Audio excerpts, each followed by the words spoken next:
Walk to your window right now. Don't just picture it. Actually go look. There it is. That dead-looking patch on your lawn that wasn't there a month ago. Maybe it's the size of a dinner plate. Maybe it's spread out until it looks like someone dragged a blowtorch across your yard. You've hit it with the hose every single evening. You've thrown down fertilizer twice. You might have even bought new seed and scattered it over the top, hoping something would stick. And still, nothing. It just sits there, the color of a paper bag, while the grass around it stays green. By the end of this video, you're going to know how to pour a homemade mix over that exact spot and watch it fill back in within 2 weeks. But if I hand you the mix right now, most of you are going to waste it. Not because it doesn't work, because you're about to treat the wrong problem. Almost everyone staring at a brown patch assumes the grass underneath is finished, gone, done. So they attack it like it's dead. More seed, more fertilizer, more water, and none of it moves the needle. Here's the part nobody tells you. In the majority of cases, that grass isn't dead at all. It's asleep. Grass has a built-in shutdown switch. Once the heat sits above 90 for days in a row and the ground underneath dries out past a certain point, grasses like fescue and bluegrass pull the plug on purpose. They stop feeding the blades and pour everything into the roots instead, going quiet on top so they can survive underneath.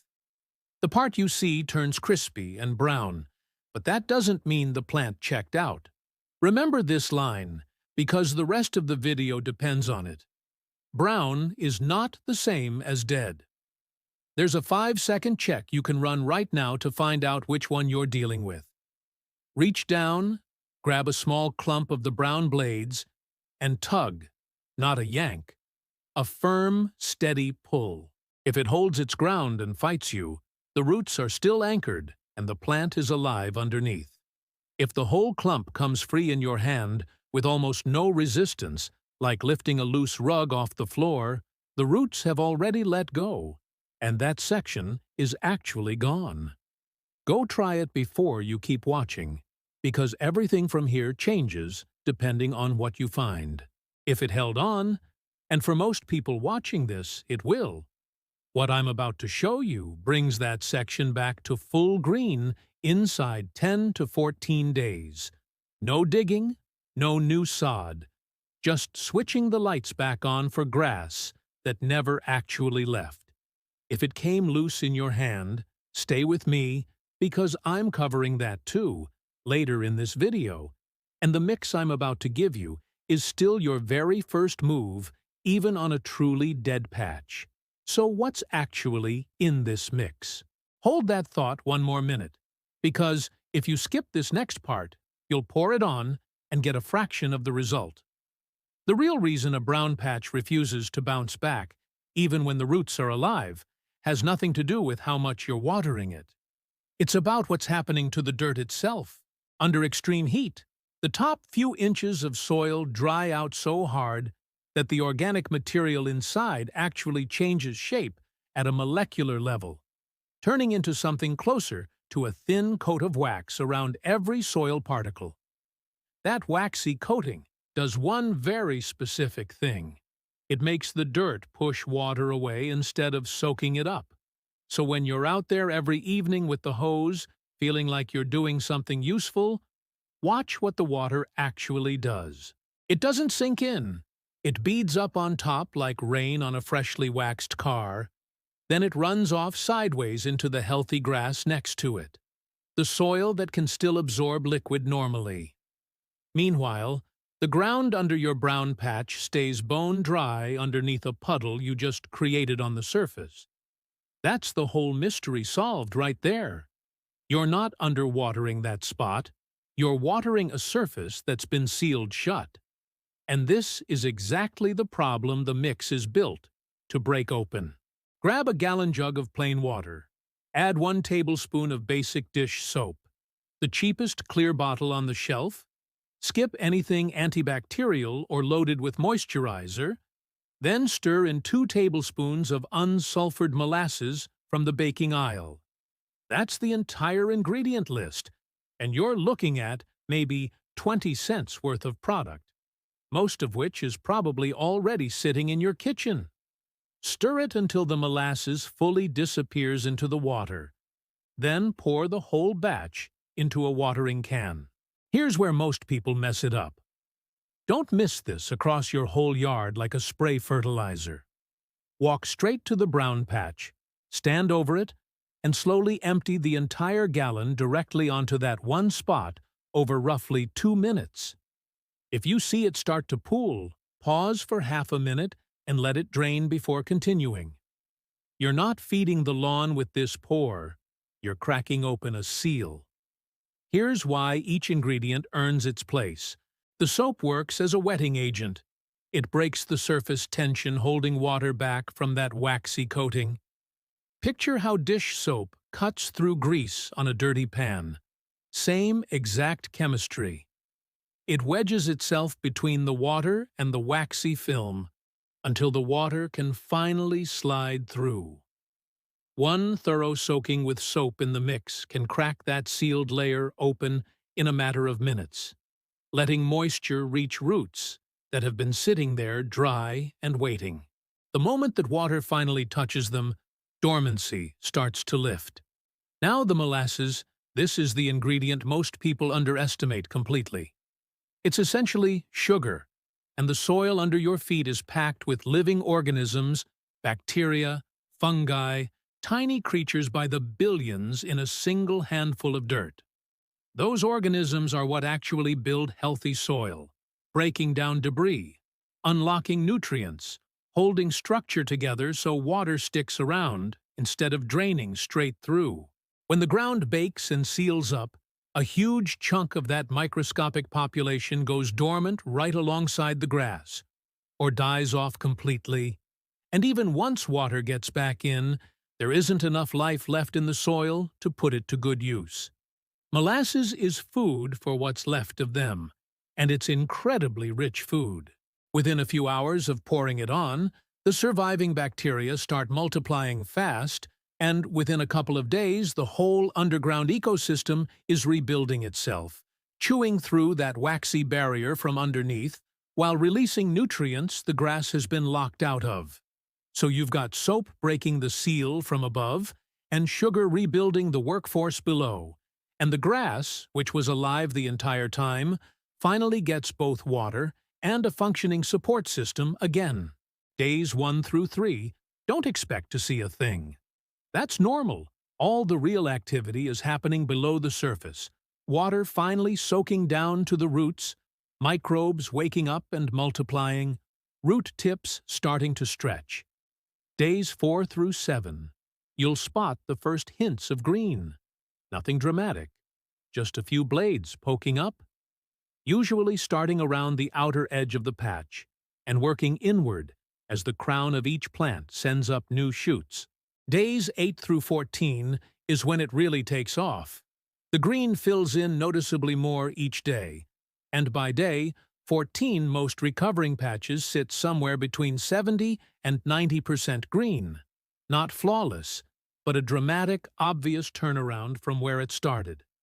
I'm not going to oversell this to you. This method brings back grass that's brown but still alive, and it does that job extremely well. I've watched patches homeowners had already written off come back inside 10 days. But if your patch failed the tug test, if the roots pulled loose with nothing holding them, this liquid on its own won't resurrect it. There's no waking up something that's actually gone. What you can do instead is use this same liquid as step 1 of a rebuild. And that's exactly what's coming up next, because this part rarely gets covered anywhere else. If this is useful so far, tap subscribe now. This channel is putting together a full lawn recovery playlist, piece by piece. Soil pH, weed control, and now this brown patch fix, with a mowing breakdown coming next. Miss one video, and you're missing a piece of the puzzle. Drop a comment and tell me whether your patch passed or failed the tug test. That tells me exactly what to cover next. Now, Rebuilding a truly dead patch. Step 1. Pour the same soap and molasses mix over the dead area first, because the soil underneath is still sealed shut, and seeds can't take root in ground that repels water. This is the step almost everyone skips, and the reason their reseeding attempts fail. Step 2. Give it a full day to work before touching the area again.